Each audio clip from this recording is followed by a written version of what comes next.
आता बघा आपण पाहणार आहोत कार्बन डायऑक्साईड प्लस पाणी, कार्बन डायऑक्साईड अधिक पाणी याच्याबद्दलचे आता आपण माहिती घेणार. कार्बन डायऑक्साईड म्हणजे काय, जो हवेमध्ये असलेला जो कार्बन डायऑक्साईड आहे. बघा आता त्याने दिला आहे कार्बन डायऑक्साईड अधिक पाणी म्हणजे काय, त्याचे बघा इथे 6CO+2 6H2O म्हणजे काय आहे, पाणी आहे. ही पाण्याची संज्ञा आहे आणि कार्बन डायऑक्साईडची संज्ञा आहे. मग प्रकाश, ऊर्जा आणि हरितद्रव्य, अन्न म्हणजे ग्लुकोज प्लस ऑक्सिजन मिळून काय होत आहे, अशा प्रकारची C6H12 06 + 602 म्हणजे काय आहे, ऑक्सिजन आहे. ऑक्सिजनची व्याख्या काय आहे, O2 ही काय आहे, संज्ञा आहे. त्याचप्रमाणे पाण्याची कोणती आहे, H2O. आणि कार्बन डायऑक्साईडची आहे बघा इथे दिले आहे CO2 म्हणजे काय आहे, कार्बन डायऑक्साईड आहे. तर अशा प्रकारे त्यांनी इथे बघा व्याख्या दिलेली आहे. कार्बन डायऑक्साईड प्लस पाण्याच्या माध्यमातून कशा प्रकारे प्रकाश शोषण्याची प्रक्रिया होत आहे हे तुम्हाला या रेषेच्या मार्फामध्ये तुम्हाला अधिक इथे समजून सांगितलेलं आहे. बघा अशा प्रकारे कार्बन डायऑक्साईड प्लस पाणी, प्रकाश ऊर्जा, अन्न, ग्लुकोज प्लस ऑक्सिजन, अशा प्रकारे ही क्रिया निरंतर चालू राहत असते. बघा आता दिले वनस्पती प्रकाश ऊर्जेचे रूपांतर रासायनिक ऊर्जेमध्ये करतात. जे वनस्पती आहे ते वनस्पती प्रकाश ऊर्जेचे रूपांतर, वनस्पती प्रकाश ऊर्जेचे रूपांतर जे आहे रासायनिक ऊर्जा, जे हर एक त्यांच्यामध्ये एक रासायनिक ऊर्जा निर्माण करतात व ही ऊर्जा अन्नाच्या स्वरूपात साठवून ठेवतात. आणि ही जी ऊर्जा आहे ती अन्नाच्या स्वरूपात साठवून ठेवतात म्हणजे ती पाण्यामध्ये अन्न साठवून ठेवण्याचा अन्न साठवून ठेवत असते. जसं आपण सांगितलं सूर्यप्रकाशाच्या मदतीने, कार्बन डायऑक्साईडच्या मदतीने ते काय करतात, असे हरितद्रव्य निर्माण करते आणि ते हरितद्रव्य पाण्यामध्ये साठवून ठेवते. पण अशाच प्रकारचं बघा इथे वनस्पती प्रकाश ऊर्जेचे रूपांतर हे रासायनिक प्रक्रियेत होऊन ती ही जी ऊर्जा ही अन्नाच्या स्वरूपामध्ये पाण्यामध्ये साठवून ठेवत असते. बघा अशा प्रकारे ही निरंतरची जी प्रक्रिया आहे ही प्रक्रिया होत असते. सूर्यप्रकाश, कार्बन डायऑक्साईड आणि पाणी याच्या मदतीने काय होते, अन्न साठवून ठेवत असते. तर अशा ही बघा ही प्रक्रिया म्हणजे याला म्हणणार आहोत स्वयंपोषी पद्धती असे म्हणणार आहोत. वनस्पतीचे मूळ हे पाणी आहे. जे वनस्पतीचे जे मूळ आहे ते काय आहे, पाणी आहे. की जमिनीमध्ये आपण झाडाला पाणी टाकलं तर ते पाणी त्यावरतीच राहतं का, जमिनीवरच राहतं का, मग ते पाणी अलगद खाली येतं, मग ते जमिनीच्या खोलावरपर्यंत येतं.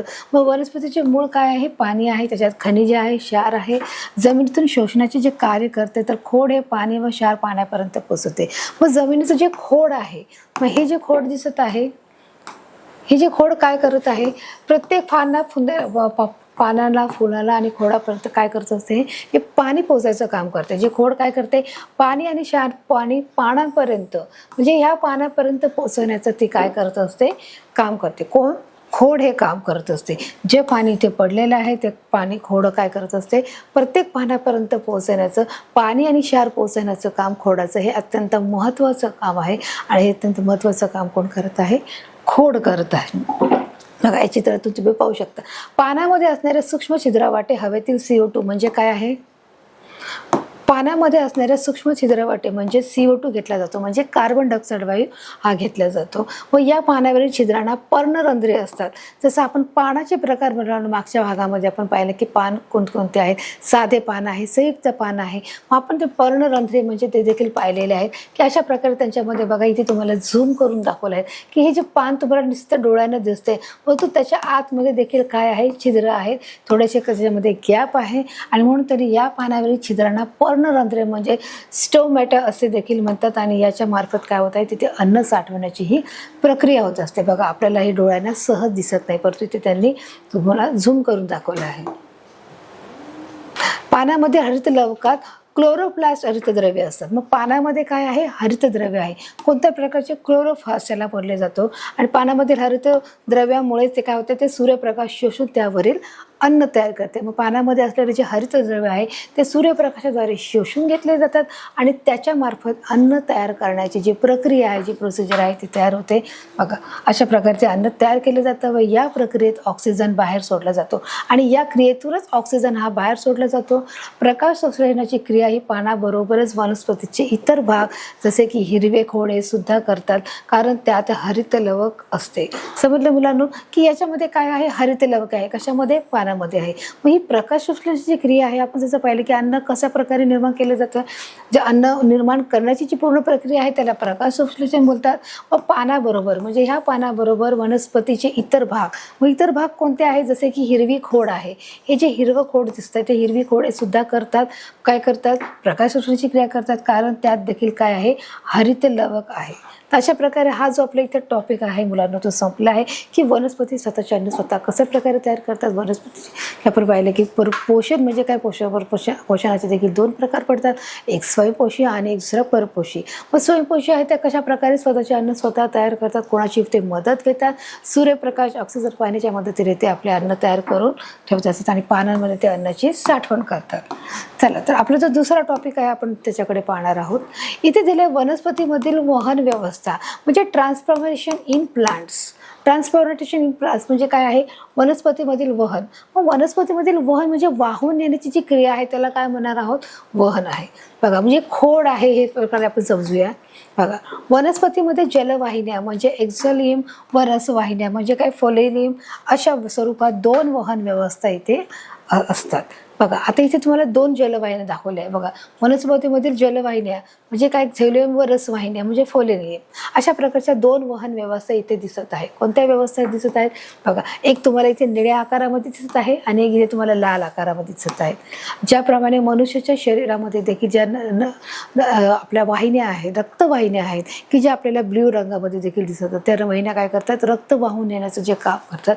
त्याचप्रमाणे इथे वनस्पतीमध्ये देखील काही जलवाहिन्या आहेत की त्या जलवाहिन्याला काय, ज्याला जलवाहिन्या बोलल्या जातात आणि रसवाहिन्या बोलल्या जातात. बघा, वनस्पतीमधल्या जलवाहिन्या आणि रसवाहिन्या हे वहन व्यवस्थेचे दोन प्रकार आहेत. जलवाहिन्या, रसवाहिन्या ह्या दोन वहन व्यवस्था आहेत, त्या अशा प्रकारे बघा काम करतात. अन्न, शर्करा व अन्य घटक, जे लाल वाहिन्या आहेत मुलांना, जे रसवाहिन्या आहेत त्या काय करतात, अन्न, शर्करा व अन्य घटक शोषून घेतात आणि पाणी व क्षार हे शोषून घेतात. अशा प्रकारे दोन प्रकारचे इथे आपल्याला कामे दिसत आहे. कोणकोणते दिसत आहेत, अन्न, शर्करा व अन्य घटक हे शोषून घेत आहेत, त्याचप्रमाणे पाणी व क्षार देखील पोचवण्याचं ते काम करत आहे हर एक प्रकारचं.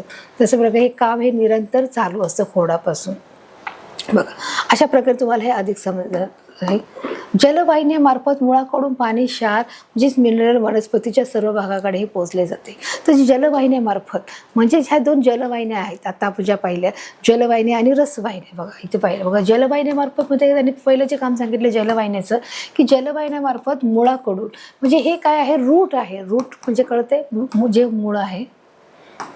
बघा, मुळाकडून पाणी व क्षार म्हणजेच काय आहे, मिनरल्स, की हे पाणी काय केलं जातं, वरती टाकलं जातं, वनस्पतीच्या सर्व भागाकडे पोहोचले जाते. जी वरची जी वनस्पती आहे, खोड आहे, मूळ आहे, जे पानं आहे, फुलं आहे, फळ आहे, या सर्व भागाकडे पाणी पोहोचवले जाते. मग हे कोणाचं काम आहे, जलवाहिन्याचं काम आहे.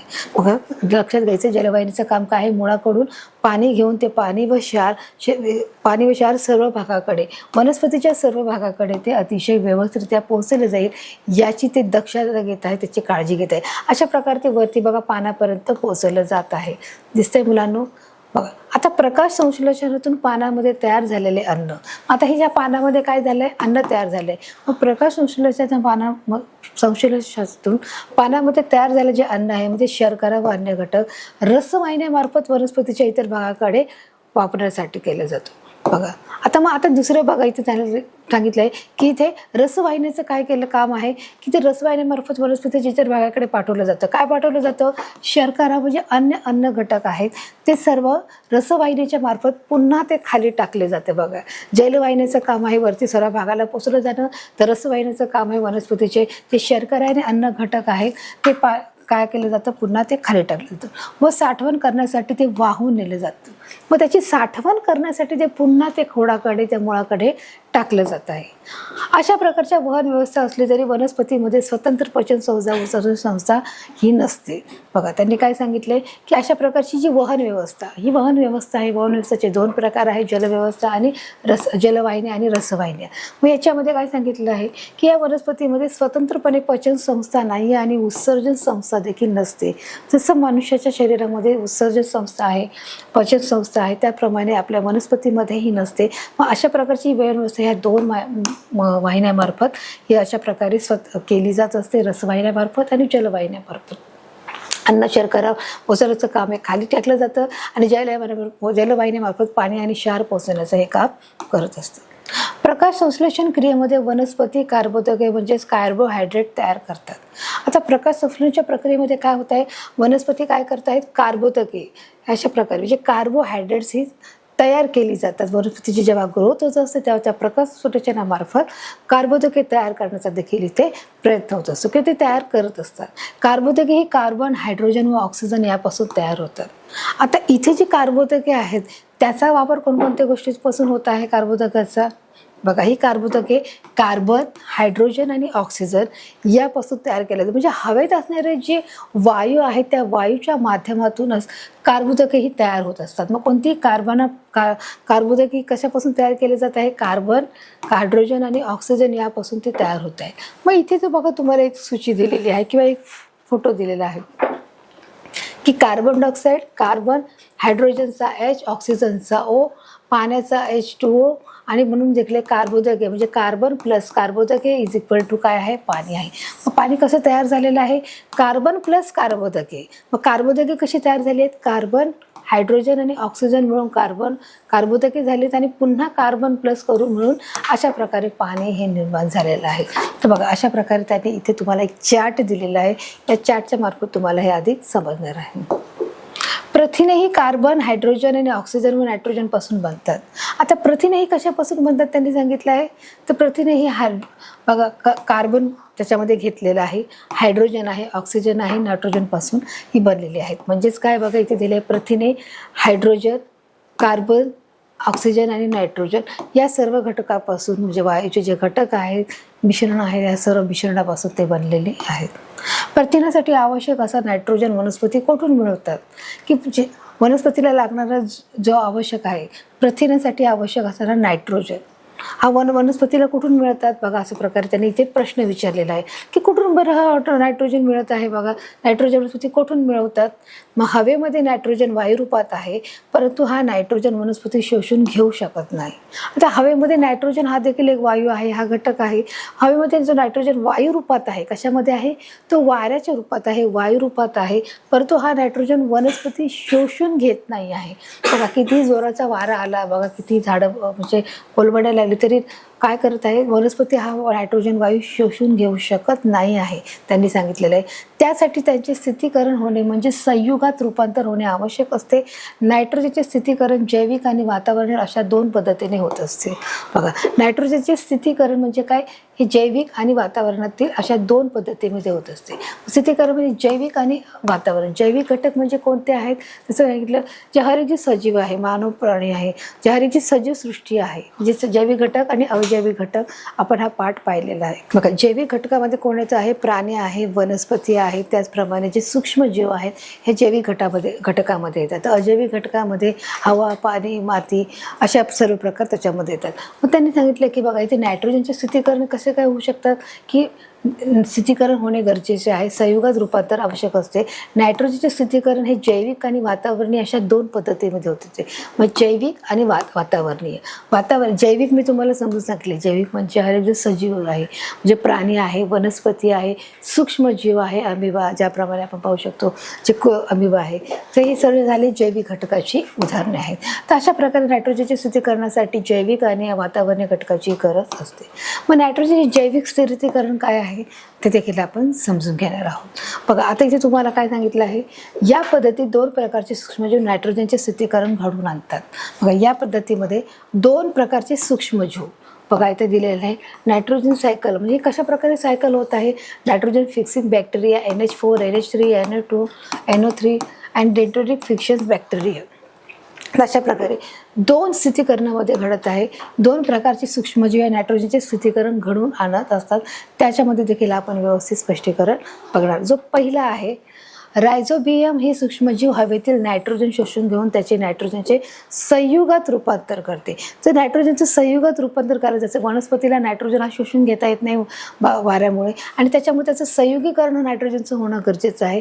मग संयुग कोण करत आहे, रायझोबियम हे जे सूक्ष्मजीव आहेत. मग अशा प्रकारचा हा जो सूक्ष्मजीव हवेमध्ये आहे, इतका लहान आहे, इतका सूक्ष्म आहे की तो आपल्या डोळ्यांना लवकर किंवा पटकन चटकन दिसत नाही आणि म्हणून त्यांनी सांगितले रायझोबियम हा सूक्ष्मजीव हवेतील नायट्रोजन शोषून घेऊन नायट्रोजनच्या संयुगात देखील त्याचे रूपांतर करण्यात सहाय्य करत असते आणि म्हणून तो काय करत आहे की त्याचं सूक्ष्मजीवामध्ये रूपांतर करत आहे. म्हणून जे संयुगात रूपांतर होत आहे हे नायट्रोजन डायऑक्साईड पावसाच्या पाण्यात विरघळते व नायट्रिक आम्ल तयार करते.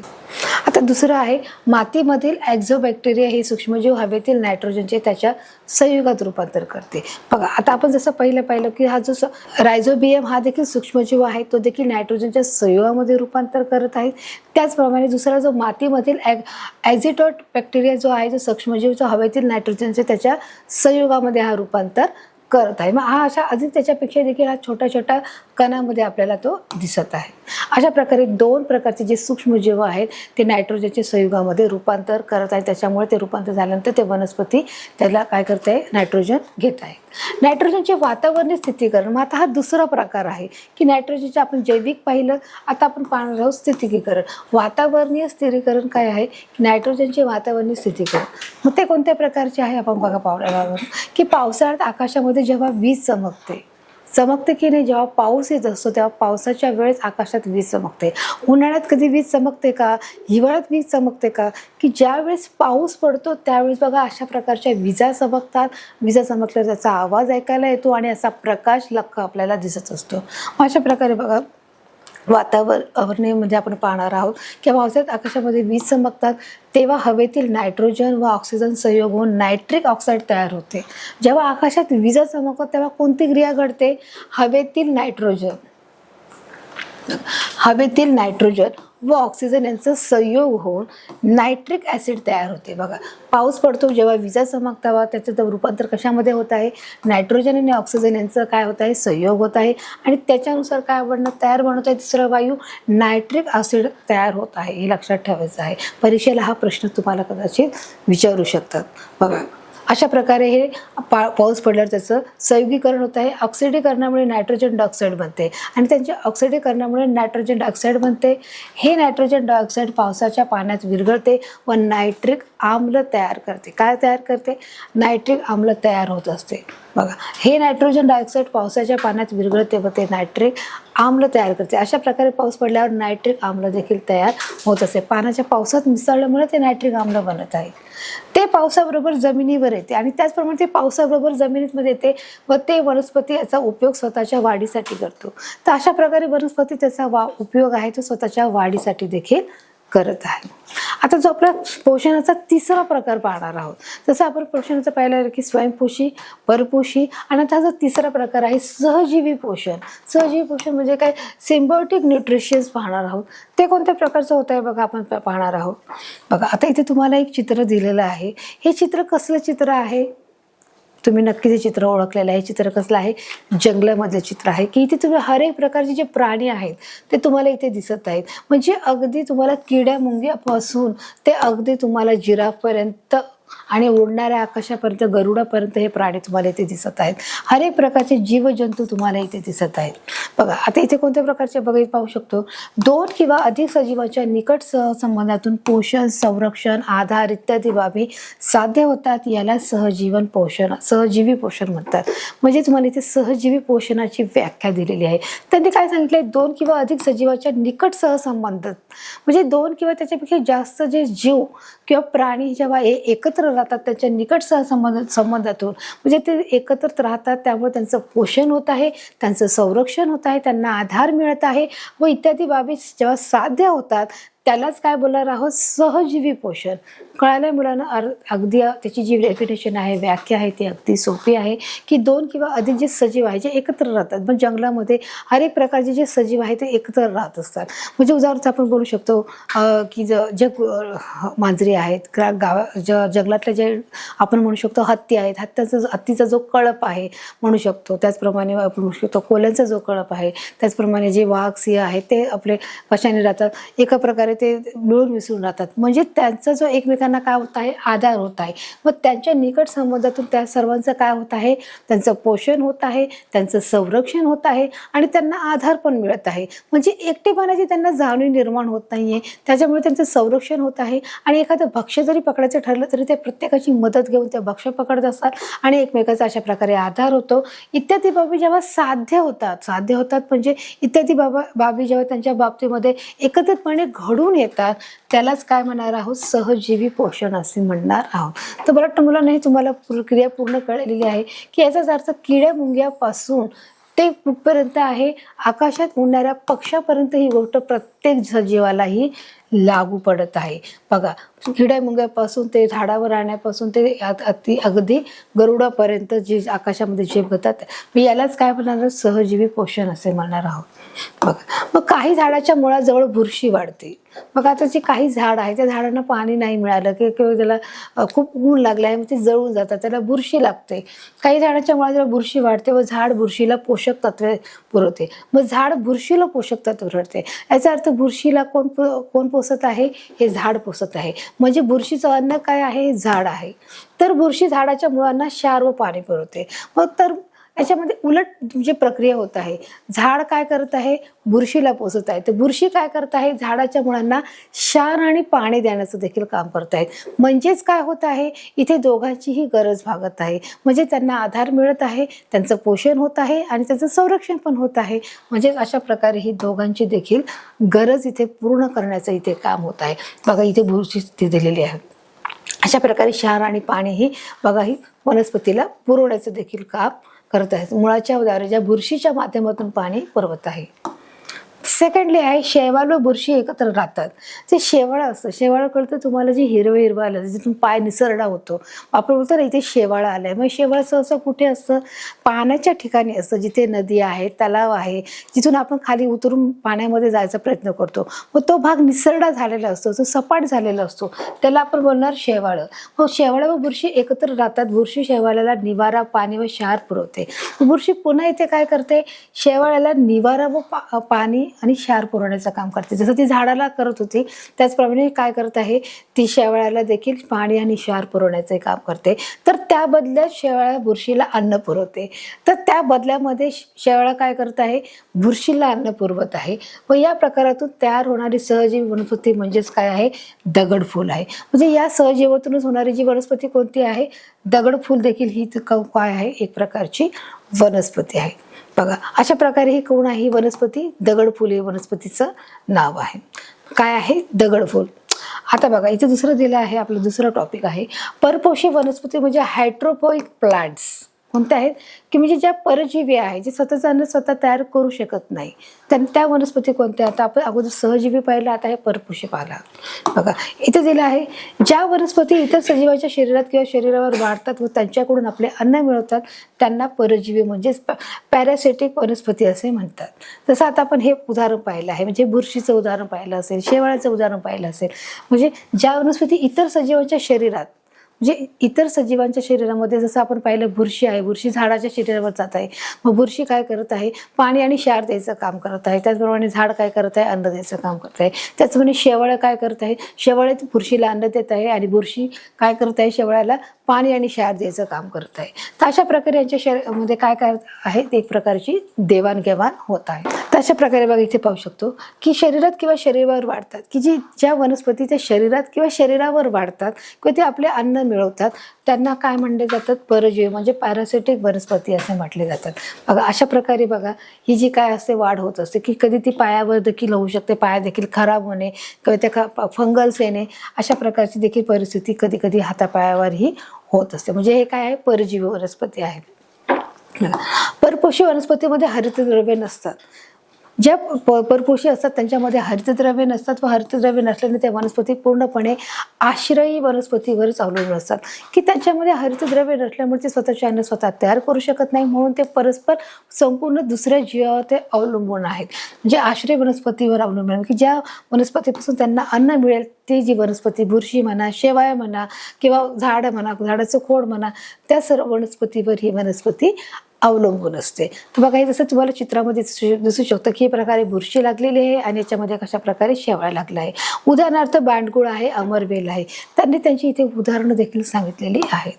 आता कीटकभक्ष्य वनस्पती म्हणजे इन्सेक्टिव्हिरोइयस प्लांट्स आहे. ही कीटकभक्षक वनस्पती ही कोणती आहेत ती देखील बघा पाहणार आहोत. काही वनस्पती कीटक भक्षण करून त्याच्या शरीरापासून अन्न घटक मिळवतात. जी काही वनस्पती आहे ते काय करतात बघा, कीटक भक्षण करतात. ज्या काही वनस्पती आहेत त्या काय करतात, कीटकांना आकर्षित करतात, फुलांच्या मार्फत ते आकर्षित करतात, त्यांना स्वतः फुला तिकडे बसवतात आणि त्याचप्रमाणे ते भक्षण करतात. कीटक भक्षण करणे म्हणजे जे छोटे छोटे जे किडे आहेत, कीटक आहेत, त्यांना खाण्याचं काम करतात, त्यांच्या शरीरापासून अन्न घटक मिळवतात आणि त्यांच्या शरीरापासून हे अन्न घटक मिळवण्याचं काम करतात. बघा अशा प्रकारे हा जो किडा आहे तो काय करताय, वनस्पती अन्न ग्रहण करत आहे. पुन्हा एकदा तुम्ही पाहू शकता की याच्या जो किडा आहे तो बसलेला आहे आणि हे काय करत आहे, वनस्पती कीटक भक्षण करून स्वतःचं अन्न तयार करत आहे. काही वनस्पती कीटक भक्षण करून त्याच्या शरीरापासून हे अन्न घटक मिळवण्याचं काम करतात. या वनस्पती प्रामुख्याने नायट्रोजन संयुगाचा अभाव असणाऱ्या जमिनीत किंवा पाण्यात वाढतात. म्हणजे ह्याच्यासारख्या ज्या वनस्पती आहेत ज्या नायट्रोजनचा अभाव असल्यामुळे त्या काय करतात बघा, त्या जमिनीत मध्ये वाढतात किंवा पाण्यामध्ये वाढण्याचं ते काम करत असतात. या वनस्पती प्रामुख्याने नायट्रोजन संयुगाचा अभाव असल्यामुळे त्यामुळे ती जमीन पाण्यात वाढतात. ड्रेसेरा बर्मानी ही वनस्पती जमिनी लगत वाढत असते. कोणत्या लगत? तिची पाने आकर्षक आहे, गुलाबी आहे, लाल असतात, त्याच्या काडांना चिकट द्रवाचे बिंदू असतात.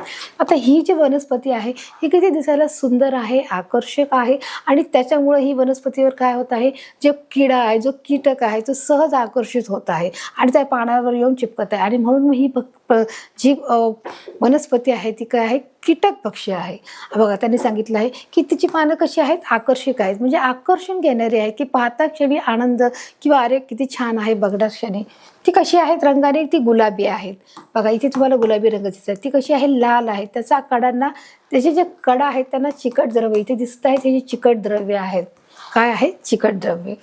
व चिकट द्रवाचे हे बिंदू असतात. अशा प्रकारे चिकट बिंदू आहेत.